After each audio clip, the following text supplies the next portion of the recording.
সাভারে বৈষম্য বিরোধী ছাত্র আন্দোলনে গুলি করে আশরাফুল ইসলাম নামে এক পোশাক শ্রমিককে হত্যার ঘটনায় সাবেক স্বরাষ্ট্রমন্ত্রী আসাদুজ্জামান খানের ছেলে শাফি মুদাসসির খান জ্যোতিসহ ৩৪১ জনের বিরুদ্ধে মামলা দায়ের করা হয়েছে। সকালে আশুলিয়া থানায় এ মামলাটি দায়ের করেন নিহতের ভাই কুমিল্লার মুরাদনগর থানার ভুতাইল গ্রামের নাসির উদ্দিন টিপু। মামলার বিষয়টি নিশ্চিত করেছেন আশুলিয়া থানার ওসি আবু বকর সিদ্দিক। নিহত আশরাফুল ইসলাম ঢাকা রপ্তানি প্রক্রিয়াকরণ অঞ্চলের শার্শা ডেনিমস নামের তৈরি পোশাক কারখানার মেকানিক্যাল হেল্পার পদে কাজ করতেন।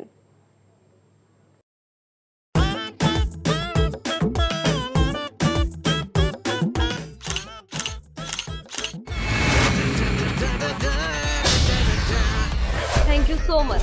শুধু থ্যাঙ্কসই দিবেন আর কিছু দিবেন না? যদি দেওয়ার মতো হয় সো যে কোনো কিছু। খুব খুশি লাগলো আপনার সাথে ডিল করে। Deal done. হ্যাঁ 50 লাখ। বিউটিফুল। আমি চাচ্ছি এই থার্ড ডেতে তোমাদের এনগেজমেন্টটা করে ফেলো। এখানে তো রতন নামে কোনো কিডনি ডাক্তার নাই।